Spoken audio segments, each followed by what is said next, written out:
kalian bertanya, kira-kira apa sih yang harus buat? Sudah terlalu banyak saya buat nih. Apa pertanyaan sekarang kamu lihat atau tidak? Asik. Sampai sekarang, jujur sampai sekarang, saya tidak pernah berharap apapun lagi dari Pemda. Saya takut kecewa, karena terlalu berharap besar, ketika tidak terjadi akhirnya kecewa. Nah, saya tidak berharap apapun, tapi kamu tenang. Saya kemana-mana, saya tetap orang Bejawa, saya akan tetap bawa kultur Bejawa. Wah.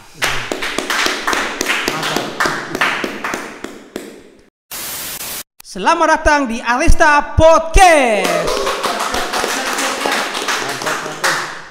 Oke teman-teman, tanpa kita sadari sekarang kita memasuki episode yang ke-15. Semakin kesini semakin berkelas. Oke teman-teman, untuk yang baru bergabung, jangan lupa like, komen, dan subscribe di channel Arista Podcast. Jangan lupa juga klik tombol notifikasi agar kalian dapat mengetahui informasi-informasi terbaru dari Arista Podcast. Oke teman-teman, jadi hari ini kami kedatangan tamu yang sangat spesial.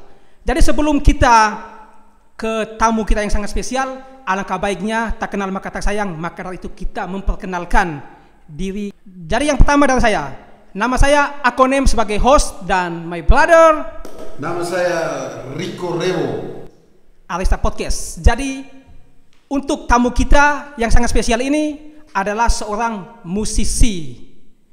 Dan mungkin kalian yang sudah mengetahui ataupun belum mengetahui, jadi di podcast ini mungkin kita lebih perkenalan lebih dalam lagi mengenai sosok siapa tamu kita alias narasumber yang sangat spesial ini.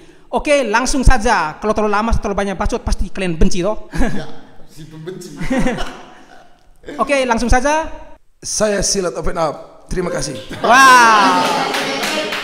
Begitu saja ya? Bisa. Oke, jadi Silat Open Up, ya namanya terlalu modern ya. Terlalu modern, benar. Modern ya? Terlalu booming. Apakah ini nama asli? Nama Silat Open Up ini sebenarnya tuh nama AKA sebenarnya. AKA, wow. AKA is known as. Sebenarnya dulu tuh, sebenarnya ini pertanyaan ini pertanyaan template ya. Semua tempat pertanyaan sama semua. Tapi ya sudah kita jelaskan ulang-ulang itu. Jadi nama asli sebenarnya tuh Rian. Oh, Bung Rian ya. Nama asli dari kecil jam saya tuh yang diberikan oleh orang tua dengan kesepakatan bersama dan kepercayaan Katolik. Ya Rian.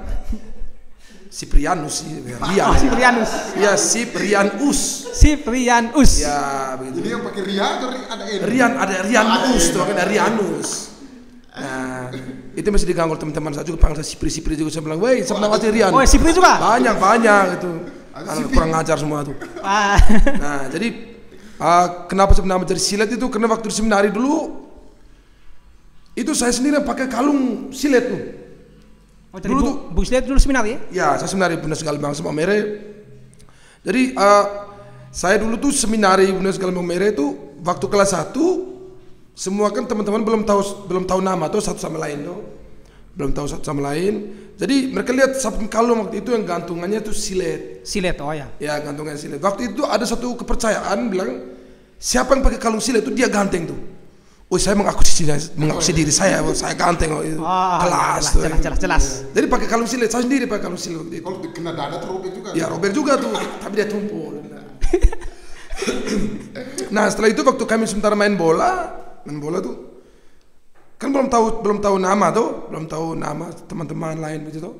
Akhirnya waktu saya bawa bola begitu mereka bilang, "Oh, silet." Sejak saat itu saya punya nama dipermandikan ulang menjadi silet. Permainan yang kedua kalinya. Walaupun pas waktu perkenalkan nama tuh saya bilang Rian, tapi tetap saya bilang kau tuh silet. Tetap silet. Akhirnya di titik kumpul kemarin tuh yang waktu saya bilang, oh mereka tuh pasti akan memanggil nama seorang dari apa yang mereka lihat. Ya. Iya tuh. Maka Ari celetuk ke Mamat bilang, iya dulu kau pakai kalung monyet tuh saya belum pakai kalung monyet tuh. Itu ngeri sih. Nah, jadi ya seperti itulah kenapa nama silet seperti itu. Jadi kalau seandainya dulu Abang Silet memakai kalung sensor, pasti sekarang Ya sensor waktu itu, ya? sensor.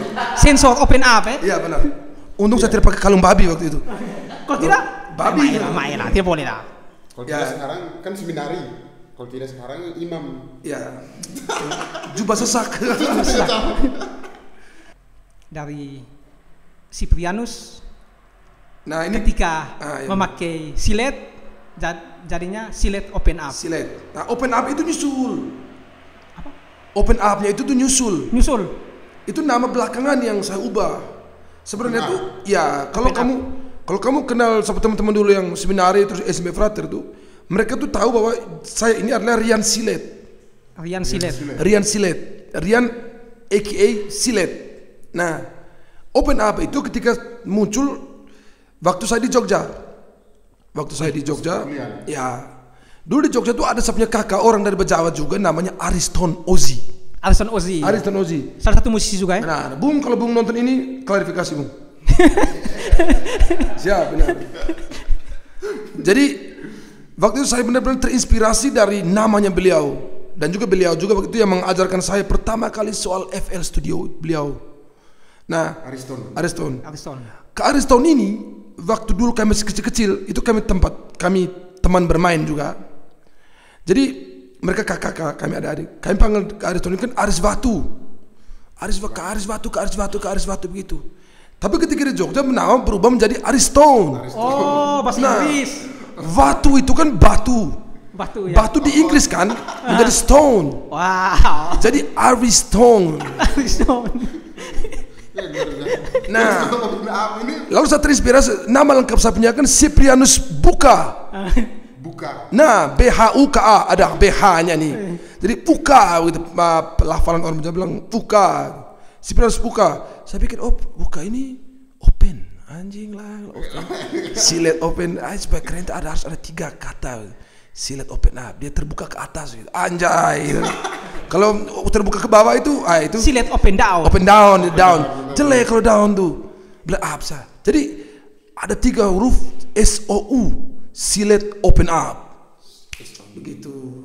Wow, luar biasa sekali teman-teman. Begitu. Ini adalah transformasi nama yang melibatkan benda-benda sekitar, ya. Benar. Benda-benda sekitar apa yang kita pakai, apa yang kita gunakan. Benar. Tapi ada beberapa teman-teman juga yang konyol. Ketika mereka maksud itu panggil saya SOU, kakak SOU. Sebenarnya mereka panggil begitu. Tapi itu mereka ada yang panggil konyol, kakak SOP. Sebenarnya ini standar operasional atau apa? Ini saya silet open up bukan standar operasional. Nah, jadi up-nya itu mereka kira pakai P-nya belakang pada SOU sebenarnya. Wow, luar biasa. Tepuk tangan lu. Oke, Abang Silet. Jadi Abang Silet ini nih pekerjaannya apa, Abang Silet? Soalnya saya pernah membaca atau mendengar-dengar kalau Abang Silet ini adalah seorang guru. Apakah betul, Abang Silet? Benar. Kalau seandainya podcast ini kita kembali di tahun 2021 atau 2022, saya akan menyatakan bahwa saya guru. Sekarang saya bukan guru lagi. Saya resign dari SMA 1 Goleva. Mungkin Bapak Ibu tahu semua. Salam untuk semua SMA Negeri 1 Goleva, di guru-guru pun di mana kalian berada. I love you all. Mantap. Jadi saya resign dari guru tahun 2022. Saya resign dari guru karena tuntutan profesi yang lain gitu. Harus nyanyi kiri kanan. Jadi ya daripada kita menimbulkan kecemburuan di antara guru-guru honor kami waktu itu, ya mending saya resign supaya jangan terjadi kegaduhan. Seperti itulah. Tapi lumayan lah 1 tahun ya. Saya mengajar tuh 3 tahun. Dari tahun 2019 sampai 2022. 2022 langsung resign. Guru apa kayak? Saya tuh sebenarnya SK yang saya terima itu saya tuh kepala laboratorium. Wow, kepala laboratorium. Saya kepala laboratorium. Tapi eksekusi dalam sekolahnya kadang-kadang saya jadi guru juga. Ya. Ada guru penjas? Tidak pernah jadi guru penjas. Saya tuh hanya pegang waktu itu pernah pegang kimia, biologi, fisika juga beberapa kali. Terus lebih banyak ke praktikum anak-anak kelas 1 dan sampai kelas 3 begitu. Lintas bidang ya? lintas bidang, khususnya dunia MIPA. MIPA. Ketika Abang Silet memutuskan untuk memposisikan diri sebagai musisi, apakah ada rasa penyesalan begitu atau tidak? Apakah karena pada saat itu sambil menyelam minum air tuh, sambil mencari guru dan menjadi musisi, karena musisinya cuannya lebih banyak atau? Nah, jadi Bapak ini cara bertanya juga enak juga nih ya. Oke, siap. Pada waktu itu sebenarnya saya ingin menjalani dua-duanya sekaligus. Sebagai guru juga sebagai musisi. Nah, tetapi karena saya merasa bahwa saya terlalu banyak izinnya, terlalu banyak tidak hadirnya di sekolah, saya tidak mau generasi bangsa itu rusak gara-gara saya. Gara-gara saya tidak masuk, saya tidak ada waktu untuk mengajar. Saya tidak mau. Jangan sampai gara-gara saya tidak pernah masuk, gara-gara sampai saya tidak pernah ada waktu untuk mengajar, anak-anak akhirnya lebih banyak bermain, tidak punya waktu untuk belajar. Nah, pada akhirnya saya sadar bahwa beberapa pekerjaan itu tuh tidak bisa dikerjakan dalam waktu bersamaan. Kita harus bisa memilih salah satu. Jangan rakus, jangan sombong, jangan pernah serakah. Harus bisa memilih salah satu. Dan pada waktu itu saya memilih untuk, sudah saya lepas jadi guru, biar saya jadi freelance. Maksudnya freelance dalam arti mau musisi oke, mau jadi fotografer oke, mau jadi apapun oke, bisa menghasilkan uang. Seperti itu. Dan sebenarnya awal-awal saya menyesal soal keputusan saya waktu itu. Tetapi saya berusaha menguatkan diri saya bahwa ya ini kau punya keputusan Silet. Apa yang kau sudah buat ya sudah, terima saja anjingnya, begitu aja, bisa begitu. Ya begitu. Seperti itu. Wow, keren. Jadi untuk teman-teman yang mungkin belum mengetahui Abang Silet, ya mungkin juga banyak yang sudah mengetahui Abang Silet di sosial media, di lagu-lagu Abang Silet, tapi mungkin ada juga yang banyak yang belum mengetahui Abang Silet. Jadi Abang Silet ini adalah seorang musisi. Benar. Musisi kan ada banyak genre itu Abang. Benar. Nah, jadi Abang Silet ini lebih dominan di genre apa? Kalau untuk sekarang itu saya lebih dominan di genre yang saya sebut sendiri itu adalah genre rakat. Rakat. Itu beda lagi. Ini kayaknya saya baru dengar nih. Ya, baru dengar. Ya. Jadi saya sebut genrenya kami itu yang lagu Kakak Main Salah itu, Ukur Gutun itu, lagu-lagu pokoknya pukulan-pukulannya seperti yang kayak lagu-lagu itu. Saya pribadi saya tidak butuh persetujuan dari orang lain apakah menentukan itu genre-genre apa, saya tidak tahu itu apa. Tapi saya pribadi menyebut genre itu adalah genre rakat. Genre rakat. Iya, karena lagu itu berasal lagu-lagu itu ya pertama kali siapa yang buat ya rakat yang buat. Itu. Ya rakyat yang buat. Jadi saya menyebut bahwa itu genre rakyat.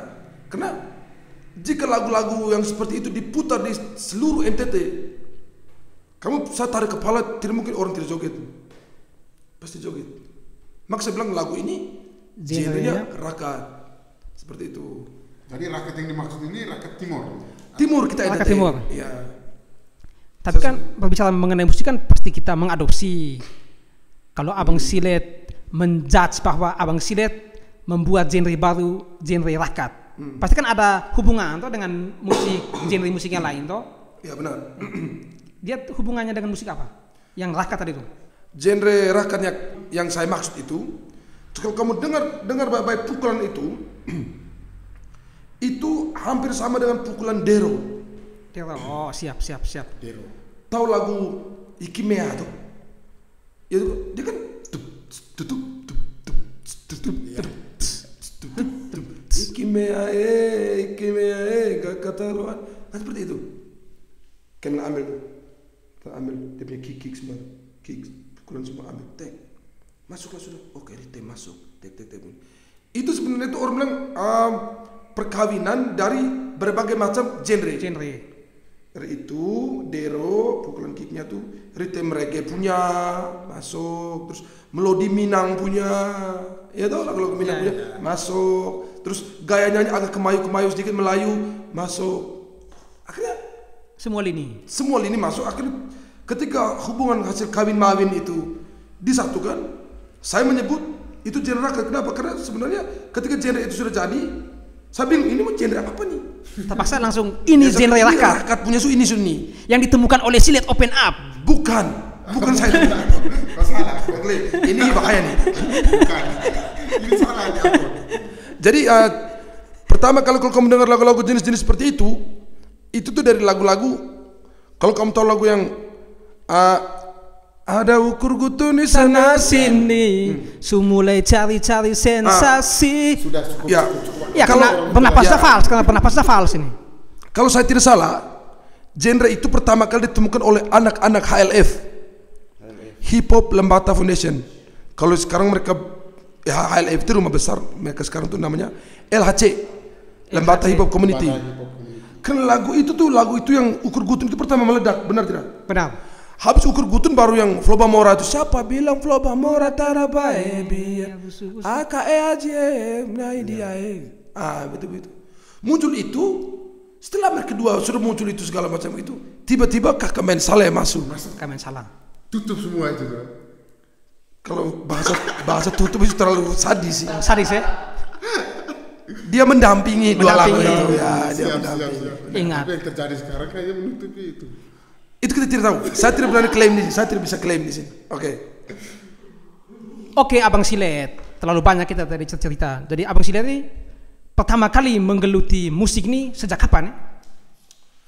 Kalau menggeluti musik itu sejak tahun 2000. Kalau yang mulai agak serius-serius itu 2013. 2013. Mulai serius. Bukan lebih ke bukan serius lagi sih, di atas serius. Itu namanya apa? Maniak lah. Maniak. Ya. Jadi waktu masih di seminari. Jogja. Di Jogja ya. 2013 berarti KS di Jogja. Sudah Jogja. Saya masuk Jogja itu 2012. Syukurlah. Ya. Daripada KL banyak main lagu rohani lagi. Ya itu bahaya tuh. Daripada Tuhan kasihan. Itu saya jadi koster. Jadi koster. Iya benar. Iya. benar. Itu kira-kira lagu pertama lagu apa ya Kak? Kalau bilang lagu apa itu, jujur saya sampai sekarang saya sudah lupa. Lagu pertama sampai lagu apa saya lupa. Dulu itu di Jogja kami tuh ada perkumpulan. Kumpulan tuh namanya tuh DMC. This is Mateloko Community. Wow, amazing. Itu kumpulan kami orang-orang Mateloko yang di Jogja. Karena kami waktu itu tinggal di satu kontrakan. Dan produsernya kami waktu itu ke Ariston tuh. Nah, Ariston tadi yang ke Ariston Ozi. Ozi. Nah, Aris. nah, jadi buat lagu situ. Saya rasa macam enak rekamannya, asik tuh, asik. Tapi ketika mau rekaman gitu, saya tidak terlalu fokus untuk rekaman, sangat tidak fokus untuk rekaman karena saya lebih fokus belajar beat, belajar ke Ariston ajar saya bikin beat lewat aplikasi Free Loop tuh, saya buat itu. Akhirnya saya pindah kos ke daerah namanya Babarsari. Nah di Babarsari itu saya mulai mengembangkan saya punya bakat bahwa sebenarnya si Open Up bisa bernyanyi sebenarnya. Sebenarnya dia bisa bernyanyi. Nah itu karena saya itu satu kos dengan anak-anak dari ISI. Institut Seni Yogyakarta. ISI sebenarnya bukan ISI tapi ISI. ISI itu ya. Baca ISI lah. Iya. Institut Seni Yogyakarta tuh. Jadi mereka tiap hari tuh main-main lagu-lagu Midwest, emo, wah. serak-serak. Yang scream gitar semua. Akhirnya ketika saya lihat mereka tiap hari main-main, saya bilang, brother, lebih baik kamu bernyanyi, kamu isi gitar segala macam, biar saya yang produsernya. Kamu ajar saya cara tekan-tekan tombol itu bagaimana caranya bagaimana. Ya biar kamu tidak susah ya toh. Oke lah kalau begitu diajar. Akhirnya saya bisa operasi itu barang aplikasi itu sampai sekarang. Fruity Loop itu seperti itu. Jadi untuk bikin lagu pertama kali itu kalau bilang 2013, tapi buat dengan cara tidak serius. Hanya bilang bikin saja. Bercanda ya. Bercanda. Maka saya lupa judul lagu pertama kali. Kalau seandainya lagu kita buat pertama kali kita rasa bagus, pasti kita akan ingat karena berkesan. Pertama kali buat lagu tidak berkesan ini berarti sudah lupa. Berarti hancur ya? Hancur. Parah. Keren sekali Abang Sidet punya.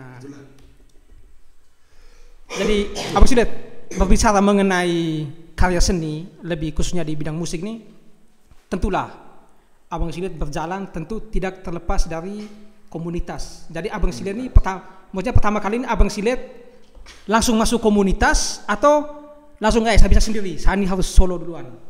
Atau memang dari pertama sudah masuk ada komunitas bilang Abang Sidet mari masuk komunitas kami.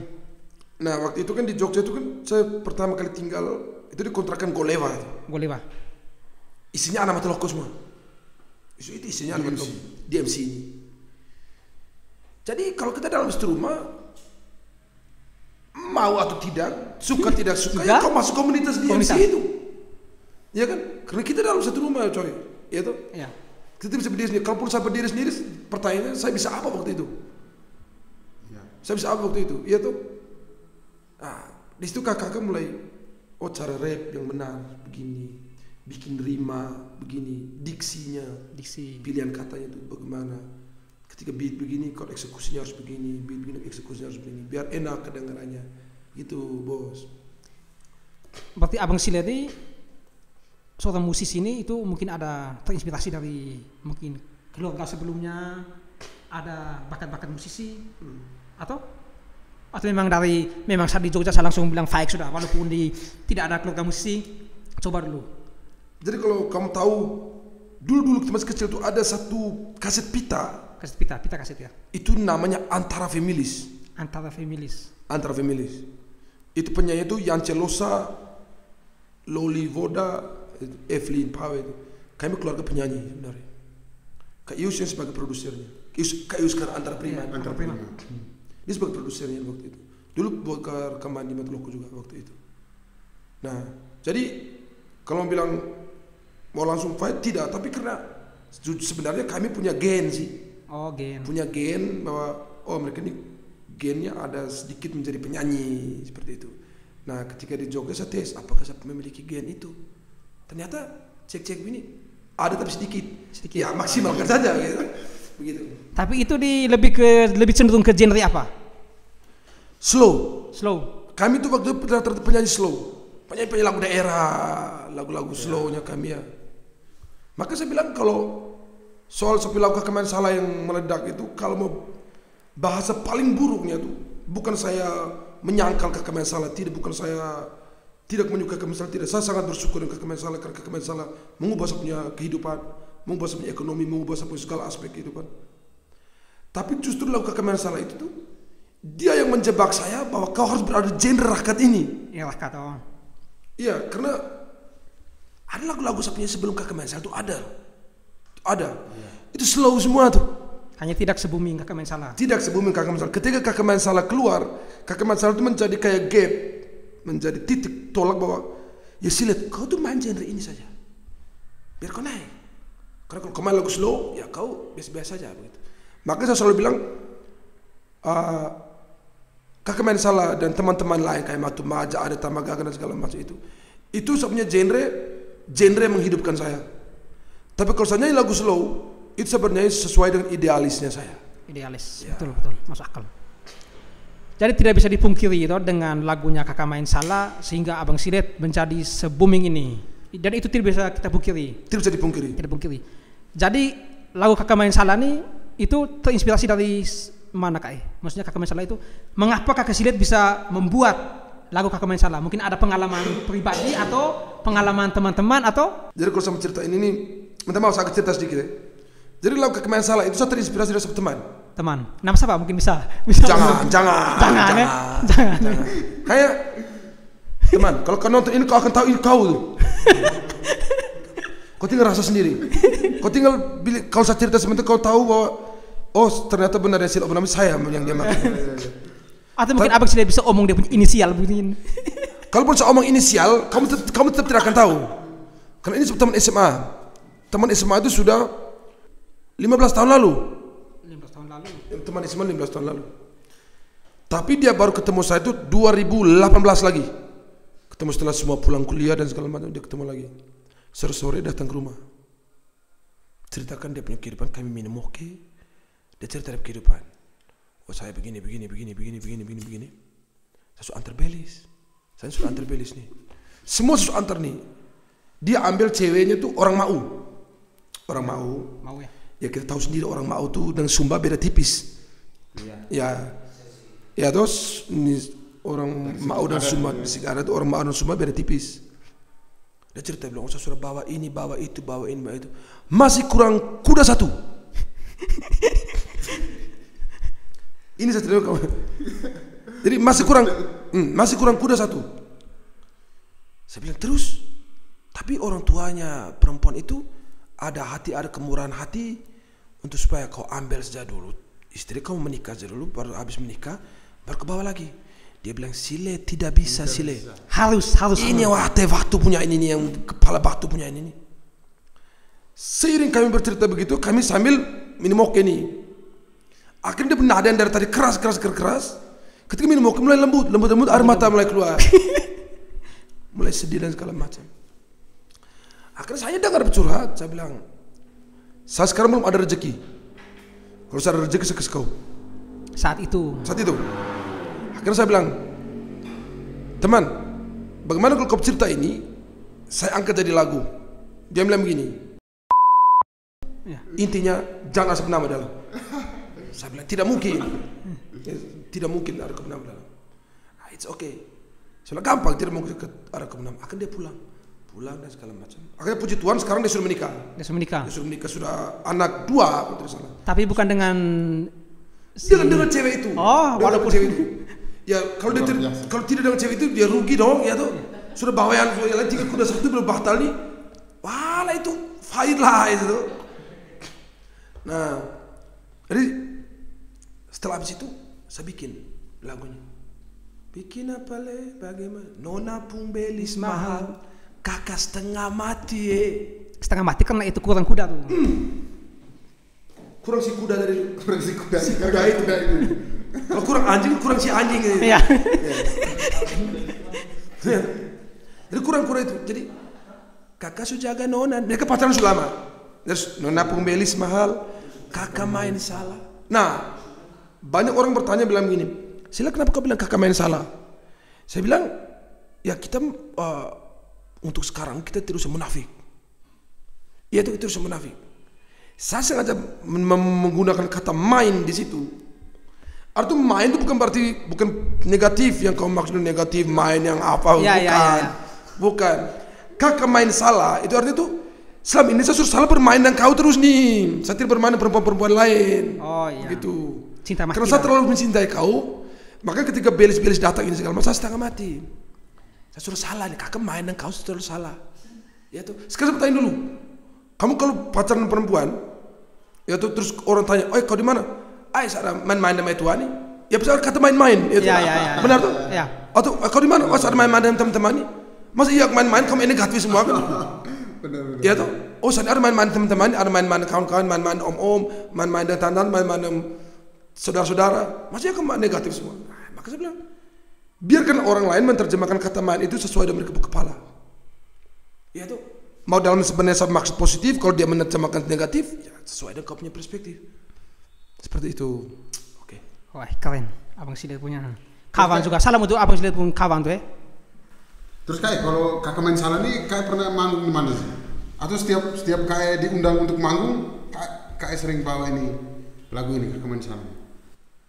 Semua orang yang panggil saya manggung di mana-mana lobang tuh, mereka tahu Silet Opera itu penyanyi kakak main salah. Oh, yang tahu itu kakak. Tahu kakak main salah saja. Jadi saya harus menyanyikan lagu itu. Mau tidak mau harus menyanyikan lagu itu. Karena ya saya dipanggil untuk mendapatkan uang yang banyak, dapatkan bayaran yang agak besar dan segala macam. Ya gara-gara lagu kakak main salah itu. Tanpa lagu kakak main salah ya Silet Opera mungkin sekarang kamu ketemu di pasar sementara jual tomat mungkin. Iya atau main sayur Labuan Bajo. Oke, Abang Silet, jadi kakak main salah kan itu kan ada 2 orang yang nyanyi. Itu kayak dengan siapa? Saya dan Kapten Purek. Yo mamen. Nasa kirim link kau nonton ini. Jadi Kapten Purek dia posisinya di mana saat itu? Dia di Makassar. Makassar ji. Featuringnya jauh atau satu dia Abang Silet panggil dia ke sini atau Abang Silet yang ke sana? Jauh. Saya di sini, dia di sana.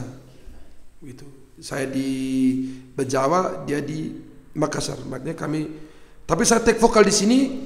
Saya kirim ke dia. Dia mixing. Dia yang atur semua. Tapi saya atur rumah segala macam. Saya punya warna suara, saya punya segala macam sih.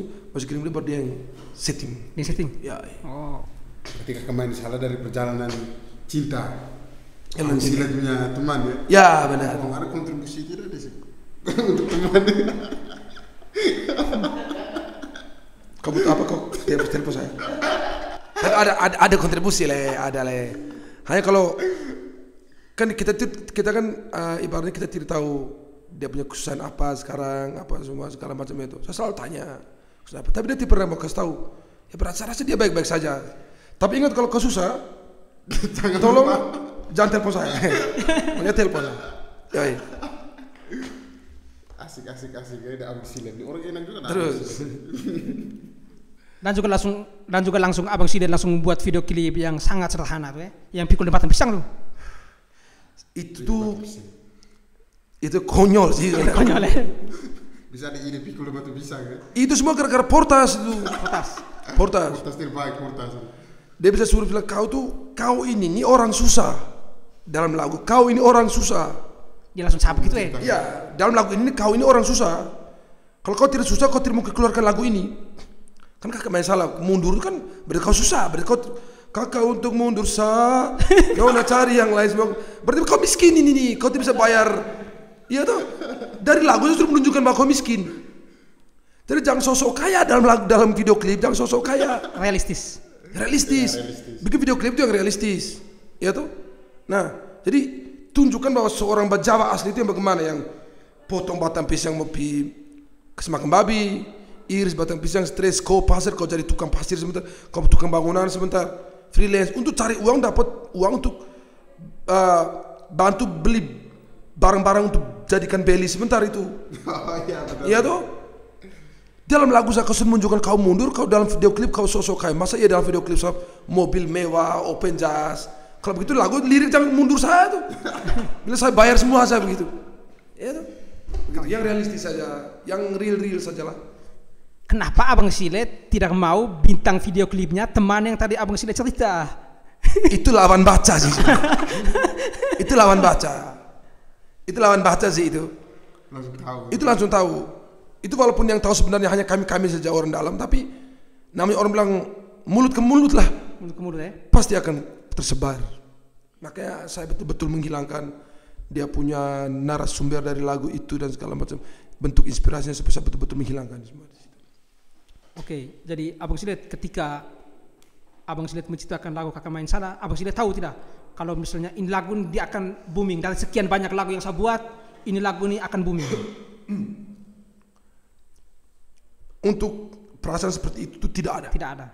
Saya tipikal orang yang orang bilang tuh buat dulu, entah apapun yang terjadi itu kemudian.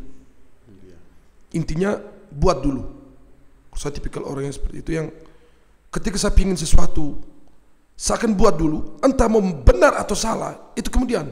Intinya saya sebelum buat dulu. Nah, tapi ada kejadian unik ketika saya sementara take lagu Kakak Main Salah di Jawa. Penasaran? Tunggu iklan lewat Shopee CO deh. Nah, jadi waktu saya sementara take lagu itu saya masih ingat, saya ingat betul itu jam 8 malam. Saya take lagu ketika Kapten Su kirim dia beat semua, saya take lagu. Mau bikin apa le, bagaimana suara langsung saya pergi ke belakang dapur, saya ambil gelas. Kamu tahu gelas tangke yang hadiah dari sabun? Wings. Saya yakin saya berani taruhan. Kita di Jawa ini tidak mungkin di dalam rumah tidak ada itu gelas. Ya. Itu gelas legend, itu gelas legend sampai sekarang. Saya yakin. Ya tuh. Saya ambil pakai itu gelas. Ya memang secara hukum fisika ya kalau kita taruh air panas terus taruh dingin, gelas pasti akan pecah. Percaya. Pasti. Tapi hukum fisika yang saya maksud itu yang saya omong barusan ini hanya terjadi malam itu. Karena sebelumnya itu dia pernah pecah tuh gelas-gelas. Baru itu malam tuh baru pecah. Mungkin dia ketahanan sudah lemah mungkin. Jadi dia pecah. Pas tuang begini, pecah di pantat bawah. Wih, maksudnya apa nih? Positif lah. Kan di mana-mana kepercayaan kita kalau gelas pecah itu berarti tanah tidak baik. Tanah tidak baik gitu. Jadi apa sih tahyul. Ambil gelas yang lain. Tuang aman. Pas tuang setengahnya pecah lagi. Sudah gelas nih. Saya ambil mau plastik. Kau pecah sudah. Mau plastik nih. Kau pecah sudah. Kalau kau pecah ini kau jago kemana ini? Ini berarti kau jago. Ambil pakai mau. Kamu tahu tuh mau yang agak besar begini? Mok ini yang minumlah saya. Dia tidak pecah. Dia nak tuh tidak pecah. Jadi minum air itu Saya balik ke studio, pas mau nyanyi itu saya tidak sadar kalau di mic punya Depan. dulu kan minta maaf, saya pakai BM 800 yang magis pakai berdiri begini, nyanyi begini. Jadi kalau ibaratnya kita keselurus mic itu nyanyi dari samping begini, pakai berdiri. Itu di atas ini ada belalang besar yang hinggap. Di sini beli nenek moyang. Di sini kita bilang nenek moyang. Di sini kita bilang nenek moyang. Iya, kita setting mau itu nenek moyang. Hanya itu dalam hati pikir, masa nenek moyang pecah gelas dua belakang tadi kan? Tidak mungkin lah ya tuh. Iya. Ini pertanda baik nih, pertanda pasti baik nih. Akhirnya saya nyanyi itu tuh, saya tidak usir itu belalang. Tapi pas abis lihat nyanyi belalang tetap juga di situ ya. Dia tetap di situ, dia tidak lari. Saya nyanyi terus, dan saya tidak ada kepikiran untuk usir itu belalang, lepas saja. Karena saya berpikir, oh ini sebab mama, ini sebab papa. Karena waktu itu saya bernyanyi itu sebab mama baru habis meninggal. Oh. Mama itu meninggal 2019. Mama itu baru habis meninggal, bab tua 2013. Jadi saya anggap tuh ya ini sebab mama atau nenek moyang yang datang itu mendampingi saya juga nyanyi. Nah, lagu itu saya kirimlah ke kapten setting semua di sana. Lagu itu keluar 3 hari atau 4 hari setelah take itu. Keluar lagu itu pertama kali dalam bentuk lirik. Benar ya, lirik. Bentuk lirik. Tapi kalau kamu lihat baik awal lagu itu keluar, waktu view masih 1.000, 2.000 penonton. Itu kami tulis di bagian bawah deskripsi, itu kami tulis bilang, dalam waktu 1 bulan lagu ini tembus 100.000 views. Itu kami bikin video klip. Zaman itu siapa sih lagu yang tembus 100.000 views? Rakat, saya berkata omongan lagi. Ya. Untuk Rakat, siapa lagu yang tembus 100.000 views dalam 1 bulan? Tidak mungkin. Zaman itu kami buat tembus 1 bulan 100.000 views. Kami bikin video klip. Tidak mungkin 100.000 views, tidak mungkin. Apa sih lagu lirik doang? Mustahil. Tidak ada video klip, ya mustahil lah. Saya sudah peduli lagi itu lagu tuh. Pergi sekolah biasa, ngajar, apa semua begitu. 3 hari kemudian, hanya kabar habis hari ini upload. 3 hari kemudian, kapten telepon saya, 4-5 panggilan tak terjawab. Kapten kenapa? Om sudah cek YouTube. Cek belakang kemana? Cek. Lihat begini, 120.000. Luar biasa. Lebih dari ekspektasi ya? Itu memang orang mujizat sih. Mujizat. Kami dua telepon, Jo, kapten orang lembata tuh. Jo, ini bagaimana nih Om Silet? Jo, kita nih bikin janji le. Jo, kita bikin janji le. Jo, bagaimana? Soalnya bagaimana kita fight? Mau bagaimana lagi nih? Sudah janji. Orang sudah baca, ada screenshot berkirim saya lagi nih. Bila mau hapus dari skrip itu orang sudah screenshot. Mau jadi apa? Sudah. Bikinlah kami video klip.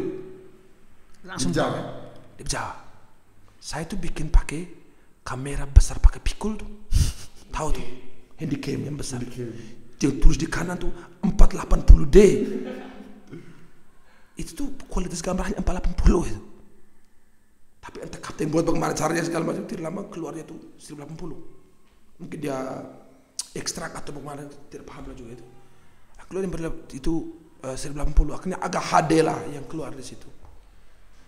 Sebenarnya video klip itu tuh ada sementara iris makan babi.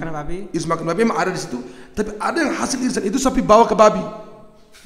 Ada sebenarnya. Tapi karena hasil rembukan kami berdua, jangan. Iya, jangan. Karena penonton bukan hanya kita Kristen saja, penonton banyak. Jadi itu bentuk respeknya kami kepada masyarakat yang non Kristen. Seperti itu. Begitulah. Tapi kenapa Abang Silet di itu video tuh Abang Silet pas pikul batang pisang tuh pokoknya Abang Silet bisa langsung buang seperti begini, tidak ada tahap bilang pelan-pelan, tidak ada langsung buang. Itu bagaimana? Itu kekesalan atau apa? Itu sebenarnya bentuk ekspresi kekesalan. Jadi kalau kau lihat baik itu dia sementara pikul batang pisang, dia sementara nyanyi tuh. Langsung buang. Kalau dia sementara nyanyi menunjukkan dia sementara pikiran ini perempuan bagaimana nih. Ya tuh. Nona pung belis mal kakak main salah banting buang. Karena bentuk stres sebenarnya. Makanya saya selalu ingat Portas bilang harus realistis. Ya kalau susah. Jangan lagu lirik susah kau dalam ke open jazz pakai mobil apa yang susah kau dalam. Gitu.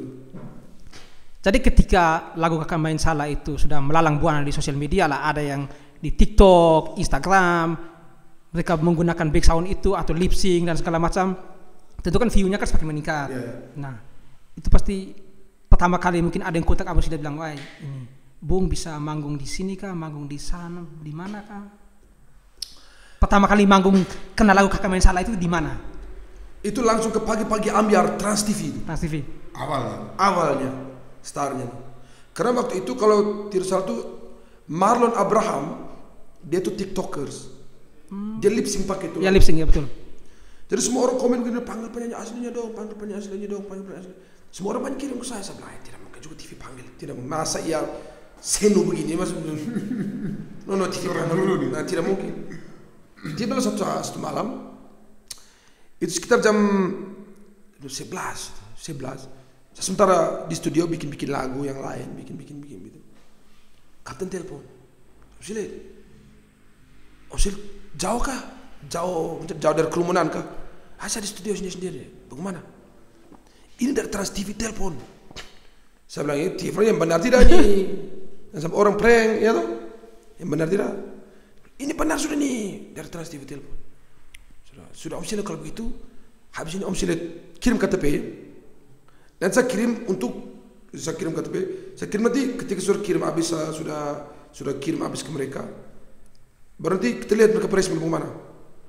Tidak lepas saya kirim KTP ke sana. 15 menit kemudian, kapten kirim tiket ke Jakarta. Yang besok paginya harus berangkat ke Jakarta. Saya bilang, weh ini benar tidak nih? Mau bilang benar tidak? Lihat itu jelas ini. Jelas.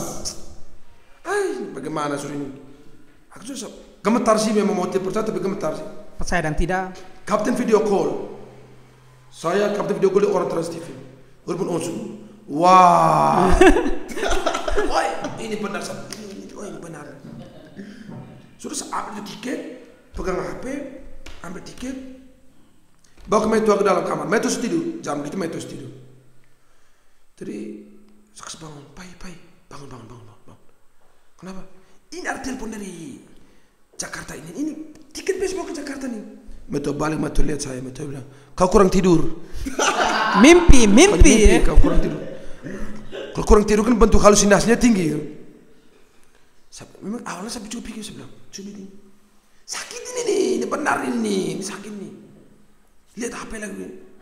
Pai, ini benar nih. Dilihat. Woi, ini benar ini Rian, ini benar. Saya bilang, iya, yang kau kurang tidur tuh kau tuh. Mati apa panggil Rian? Yang kurang tidur tuh kau tuh. Cepat masuk. Aduh. Bagaimana masuk? Waktu itu kan hujan angin ngeri kita di sini. Pakaian basah semua. Bagaimana? Terpaksa saya ambil pakaian basah ke selembab tuh. Taruh plastik merah. Jemur Jakarta. Itu pertama kali dipanggil. Wah, konyol juga ya pakaian dari sini. Jemur Jakarta. Tapi setelah saya lihat tuh kayaknya habis dari ini acara itu ada dengan Dewi Persik atau Dewi Persik kan? Sejak saat itu tuh mulai lancar job kiri kanan gitu. Dewi Persik Nikita Mirzani. Iya benar. Itu mereka bahas mengenai apa lah yang dengan Nikita Mirzani ini? Ya hampir seperti yang kita bahas malam ini. Tanya kenapa nama Silat Open Up lah, tanya begitu. Terus kalau tidak salah beberapa bulan yang lalu ada Abang Silit ada manggung di kenegaraan punya ini mengenai KTT. Benar. Ada Sanana Gusmao. Ya, itu benar. mereka hubunginya bagaimana itu Abang Silit? Saya sebenarnya ada manajer. Manajer mau bilang kalau manajemennya Ide Timur. Nah, tapi kalau ini kan saya selalu ada kontak personalnya di Instagram. Jadi ketika mereka mau hubungi tinggal hubungi nomor manajer Instagram. Jadi untuk teman-teman yang mau minta minta ucapan selamat ulang tahun segala macam itu, kamu jangan pakai nomor Instagram. Nomor manajer tuh. Jangan ngawur. Nah, jadi tolonglah kalau bisa DM saya langsung ke saya Instagram, DM saja. Jangan kamu pakai WA itu WA manajer bingung juga nanti.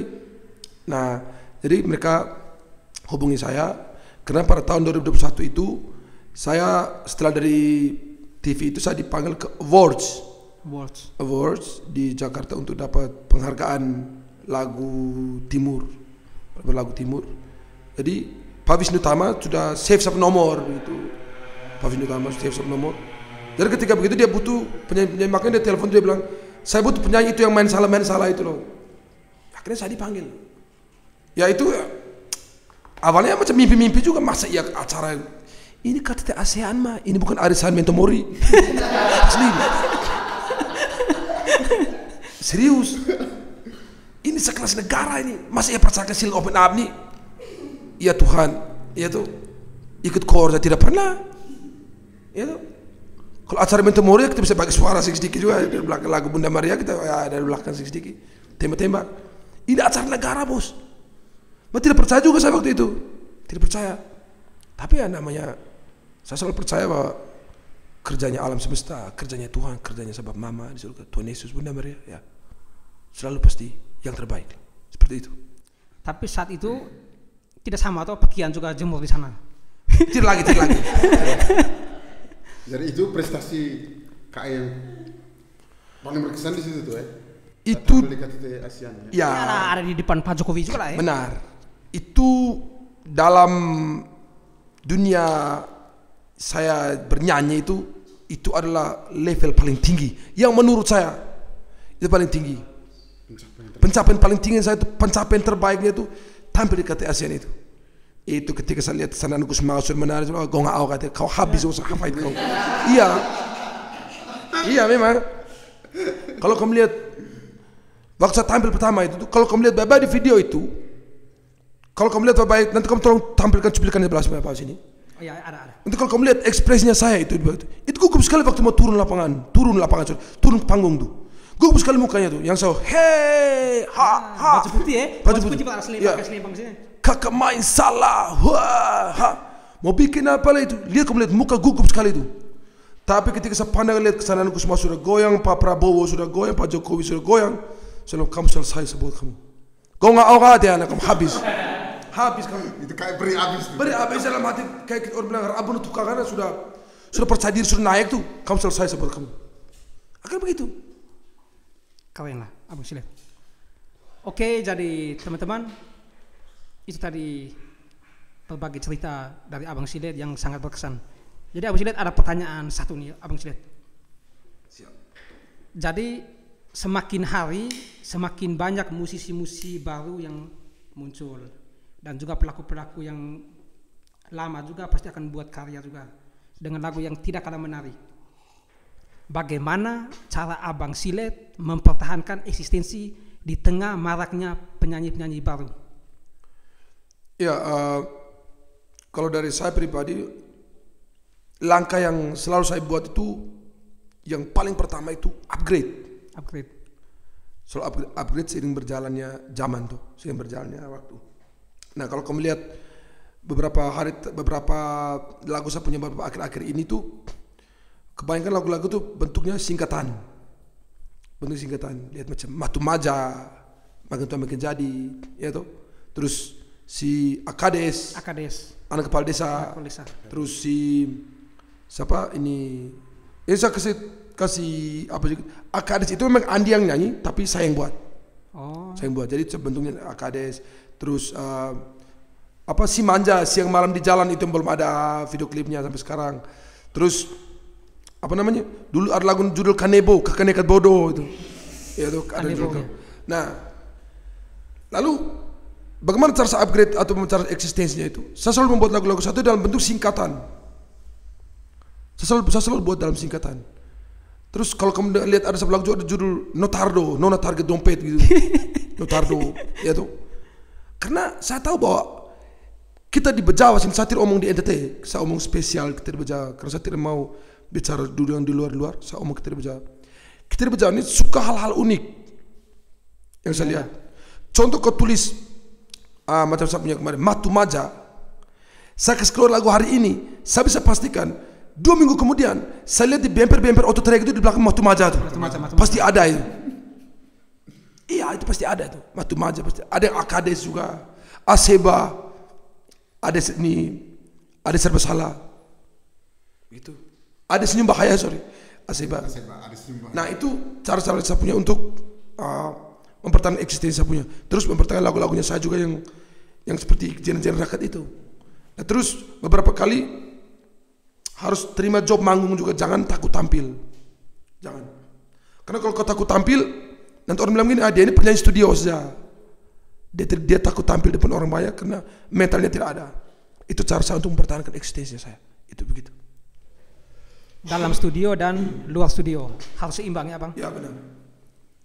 Kae, kemarin kami ada undang salah satu pelaku hip hop. Dia cukup terkenal juga. Siap. Beliau ini. Menurut KE hip hop untuk hip hop sendiri di Bejawa itu menurut KE kira-kira bagaimana? Jujur atau setengah jujur? Jujur lah. Jujur lah. Namanya Alisa Podcast pasti buka-bukaan. Open ya, open up. Kalau jujur untuk hip hop di Bejawa ya, ini kamu bicara soal hip hop Iya. Soal hip hop nih. Soal hip hop nih. Sampai dulu. Hip hop ini kan ada 4 elemen tuh. Iya.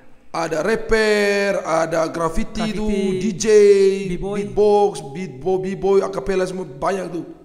Nah, yang kau maksud dulu mana? Hip hop rapper atau graffiti atau apa dulu? Rapper pastinya. Iya. Kalau hip hop di Bejawa kan identiknya dengan Rappernya. Oke, siap. Karena kita tahu tuh kayak identik dulu zamannya kami itu orang Bejawa itu terkenal dengan bajunya besar, celananya juga besar. Ya, itu yang membuat identik kita orang Bejawa itu, oh ini aneh hip hop nih. Ya. Kalau masa di Kupang kita lihat, wah celana botol atau ende juga celana prewed, kita bisa tahu. Benar. Oh ini aneh ende. Benar. Oh ini anak Kupang. Benar. Kalau Bejawa dulu kan, kalau sudah lihat celana besar, oh ini orang Bejawa. Benar.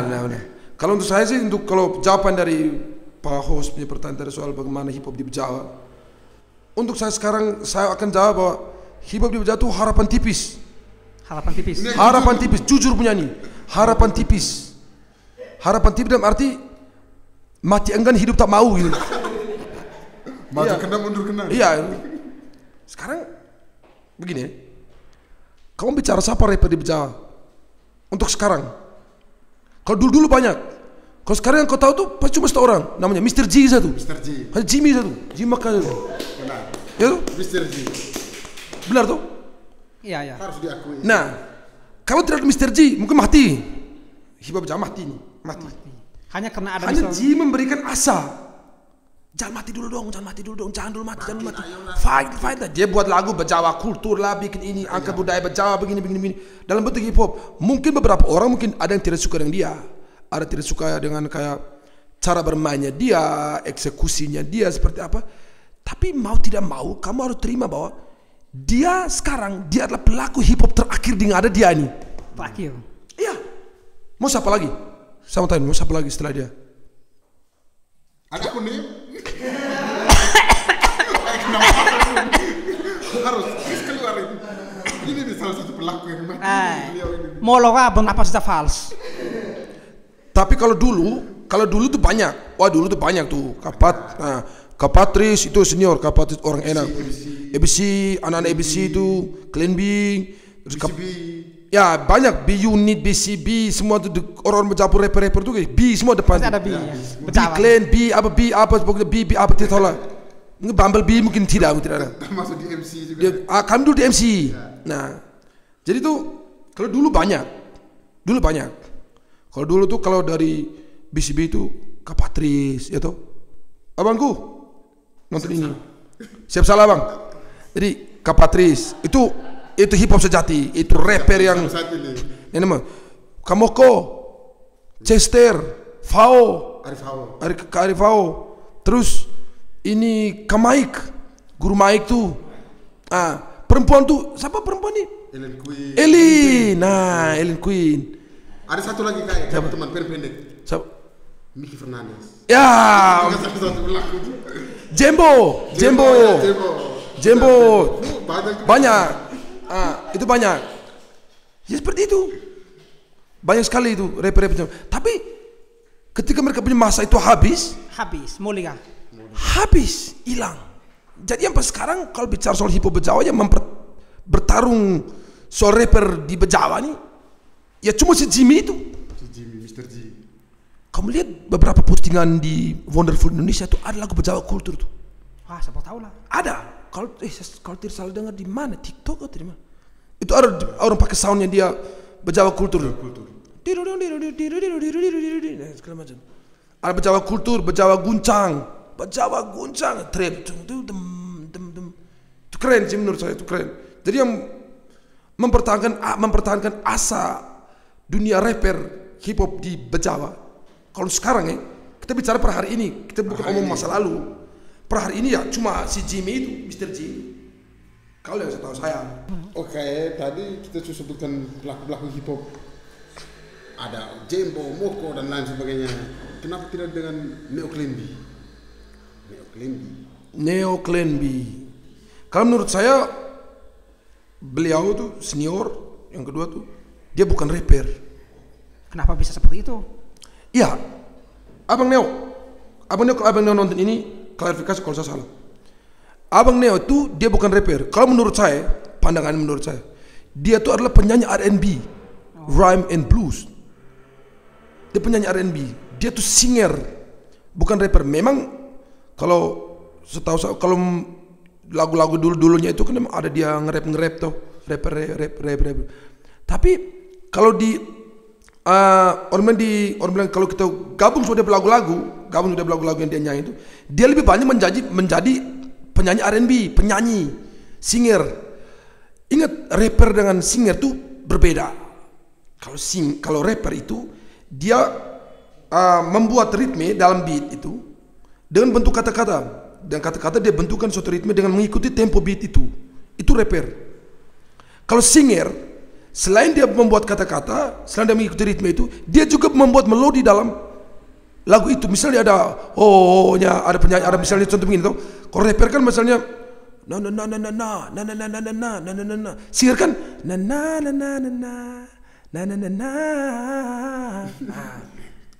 dia membuat melodi dalam situ. Jadi kalau bedakan rapper dengan singer tuh beda. Itu pertama. Terus yang kedua tuh, rapper itu membutuhkan kata-kata yang banyak. Itu kenapa orang kulit hitam suka lagu rap, karena rapper kan aliran pemberontak sebenarnya, yang bisa mengakomodir mereka punya kata-kata untuk menghina pemerintahan, berontak pemerintahan. Kan cuma lagu-lagu rap, karena hanya lagu-lagu rap yang bisa mengakomodir kata-kata yang banyak. Lagu-lagu yang bukan rap kan hanya nyanyi sedikit-sedikit, lebih banyak melodinya, wah-wah-wahnya, ya tuh. Tapi kalau rapper, nah dia bisa bangkit, bisa berontak dengan banyak kata-kata dalam pakai makian lah, dis lah, apalah, pakai tapi menggunakan seni, rima yang enak, gaya main yang enak, seperti itu. Eko enak, Eko rapper murni itu. Oke, jadi berbicara mengenai Eko Show ini, belakangan ini ya 1 bulan lalu lah, Eko Show datang ke Ngada ini, lebih tepatnya di Matlokom. Kita tidak bisa dipungkiri lah Eko Show ini raksasa hip hop Indonesia, dan itu tidak bisa kita pungkiri karena beliau punya strugglingnya sudah melalang buana di seluruh Indonesia hampir. Jadi apakah kesini karena temannya Abang Silet atau karena pernah featuring, dan kenapa tidak di Bejawa tapi di Mataloko? Ada campur tangan. Pertanyaan yang kejam. Ini yang buat saya mau kena hujat di kolom komentar. Komen bye-bye sama kamu. Nah, jadi orang memang sebenarnya tuh dari sebelum orang banyak tanya bilang, kenapa Eko Show tidak konser di Bejawa saja? Kenapa harus di Mataloko? Kan di Bejawa kan di kota, kalau di Mataloko yang kecamatan, ya tuh. Nah, banyak yang pertanyaan saya begitu, pertanyaan saya begitu. Saya bilang begini, selain Eko Show itu adalah senior saya, abang kalau di KMB Samsamber temannya saya juga seperti itu. Selain itu, karena waktu itu di Mataloko itu ada perkumpulan sampai sekarang namanya Kolega. Iya, itu Kolega. Kolektif Golewa. Nah, jadi awalnya itu tuh untuk mengumpulkan para penyanyi, para pelaku seni yang berdomisili di Golewa. Yang berdomisili di Golewa. Ya, otomatis ketika mereka panggil Eko Show, otomatis manggung di Golewa lah. Mas Eko Show manggung acara kecamatan Golewa, mana kecamatan Bejawa, bang mana? Oh betul. Iya tuh. Tapi ada bahasa-bahasa miring.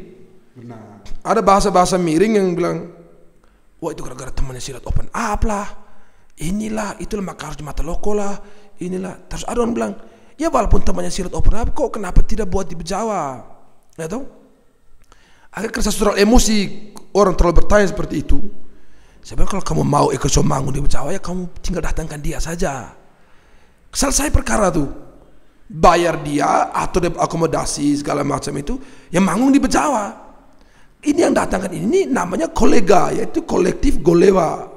Ya tuh. Sampai ada yang bilang, oh Silet pernah jawab bilang, kamu terlalu Australia untuk kami yang terlalu Volrova ini. Gitu sih. Kalau harapan KAE untuk KAE teman-teman pelaku K-pop di Jawa, harapan KAE untuk ke depan bagaimana?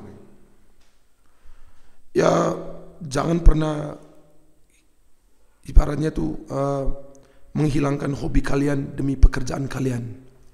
Begitu. Artinya hobi dan pekerjaan tuh harus berjalan beriringan. Jangan sampai kamu mati gara-gara bekerja. Karena kamu tidak menjalankan hobi. Iya tuh? Iya. Benar tuh? Kalau kamu tidak menjalankan hobi berarti kamu tuh tidak menikmati hidup. Jangan sampai hanya karena tuntutan pekerjaan kalian melupakan hobi kalian. Ingat, bekerja boleh, tapi jangan lupa refreshing juga. Seperti itu. Oke Om Silet, apa hal terbesar dalam musik yang Om Silet impikan? Hal terbesar dalam musik saya impikan sebenarnya sudah dari 2021 sih. Tapi sampai hari ini saya belum bisa wujudkan.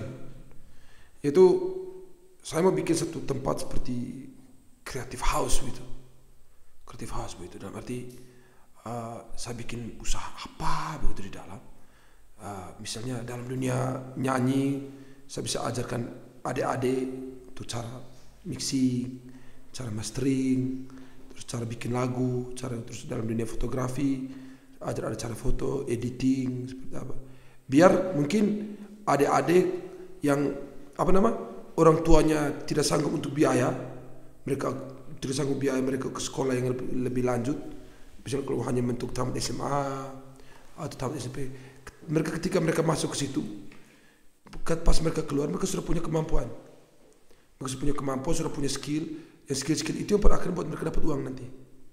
Artinya beri kayak kursus begitu tuh ada terus biar mereka jangan hanya dideker minum mabuk, beri mereka sarana lah seperti itu. Itu yang saya impikan dari untuk hal yang sampai sekarang belum bisa saya wujudkan. Tapi itu tetap terpatri dalam kepala bahwa harus saya wujudkan suatu saat nanti. Begitu. Jadi hanya di bidang musik ya atau bidangnya lain? Saya kan bilang mixing. Itu ada dunia fotografi juga, perfilman begitu. Saya mau ibaratnya bagi-bagi pengalaman yang mereka tuh kira-kira cara ambilnya bagaimana, biar saran teman-teman itu bisa ajarkan mereka. Biar ketika mereka keluar dari situ, itu mereka sudah punya kemampuan. Artinya mungkin mereka ada modal sedikit beli kamera sendiri, jadi fotografer. Ya tuh, bisa orang pakai job wedding di mana, foto di sini, foto itu kan uang semua itu. Seperti itu. Oke teman-teman, jadi ada saya mau tanya lagi kepada Abang Silet. Jadi Abang Silet, sekarang kan sudah manajemen toh? Yoi. Manajemen. Keuntungan apa ya kalau misalnya kita sudah masuk dalam manajemen? Perbedaan sebelum manajemen atau sesudah manajemen? Apakah ada kelebihan dan kekurangan? Kalau bicara soal kelebihan dan kekurangan itu pasti ada dalam suatu manajemen itu pasti ada. Tetapi kalau saya pribadi saya merasakan saya lebih bagus atau lebih bagusnya kalau kita under manajemen, kita di bawah manajemen. Karena kalau di manajemen itu tuh mereka bisa push kita.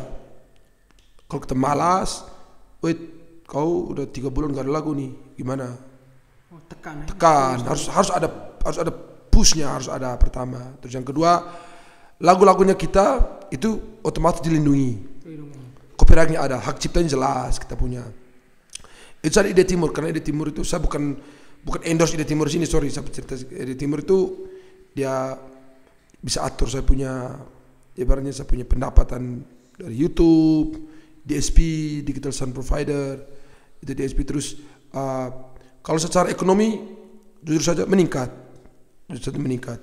Terus secara job dan segala macam itu ya karena kita di bawah Ide Timur, otomatis job pasti ada saja.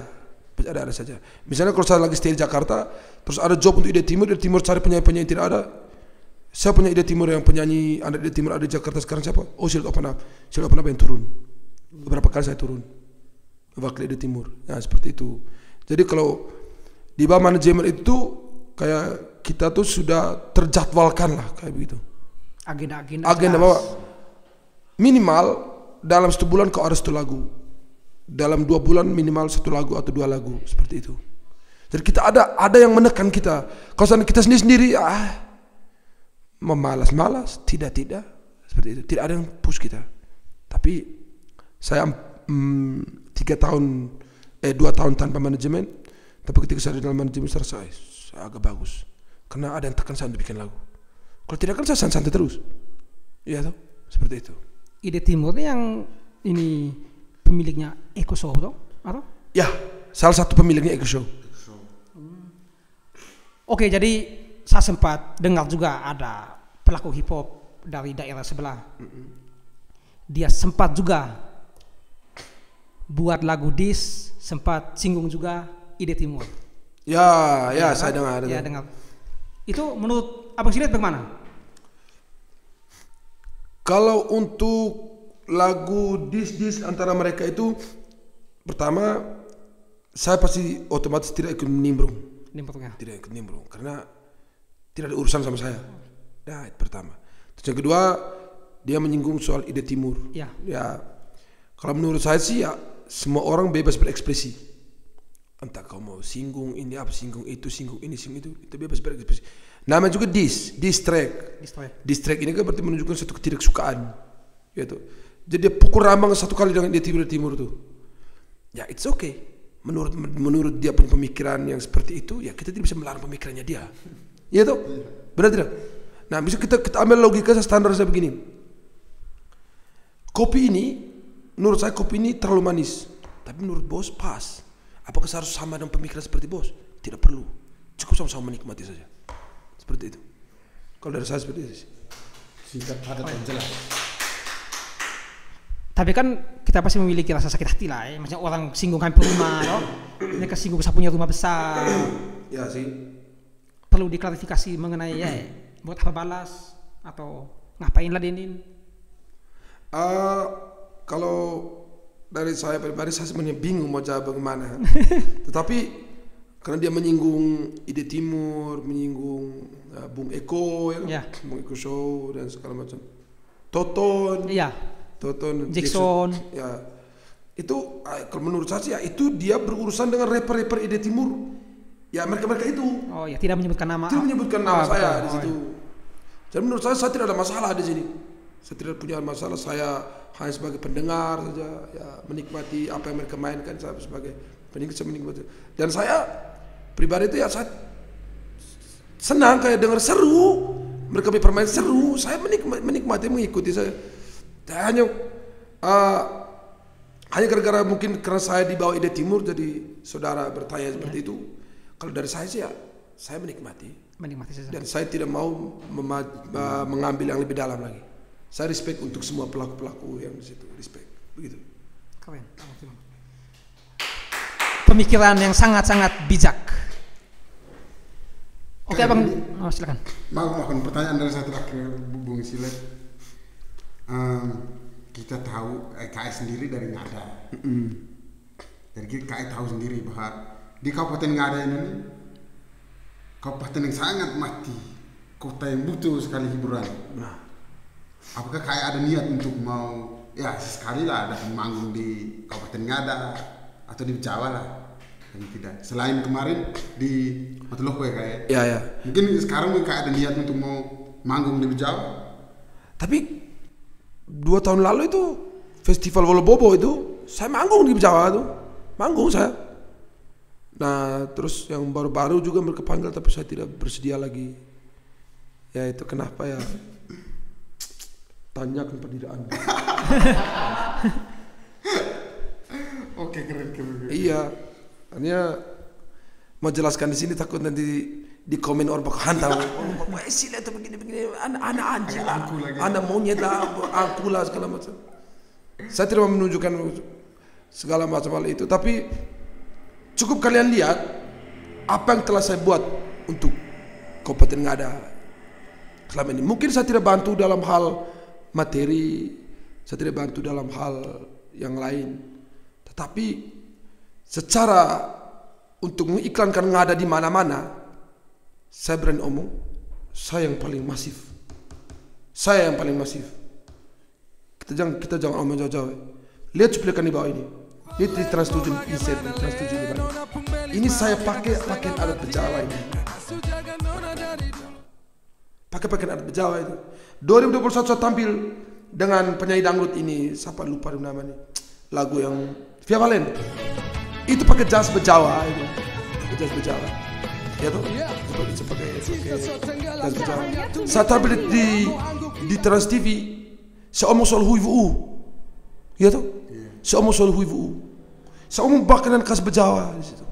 Saya pakai pakaian adat Bejawa di situ. Saya tampil waktu wawancara tampil adat kain Bejawa.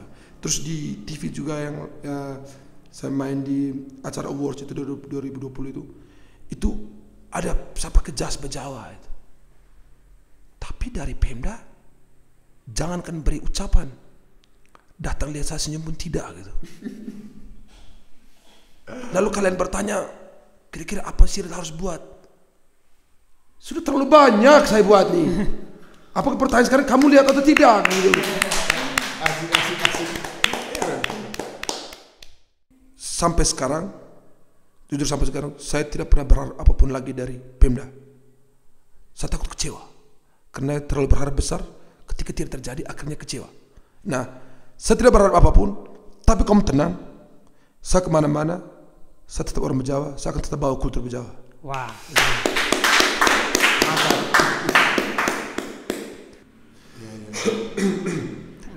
Bung Akon, terakhir ya Bung Akon.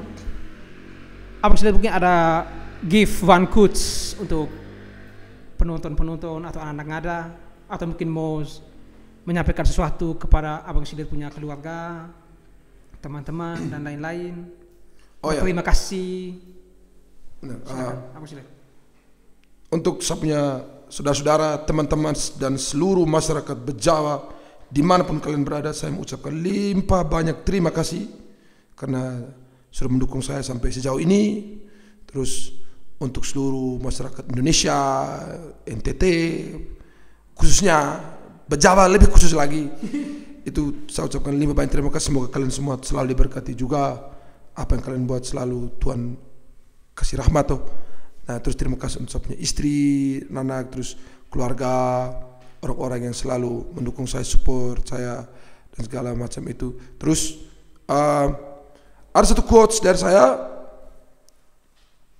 kerjakanlah segala sesuatu dari hati, karena segala sesuatu dari hati pasti akan sampai ke hati. Wow, begitu. Amazing.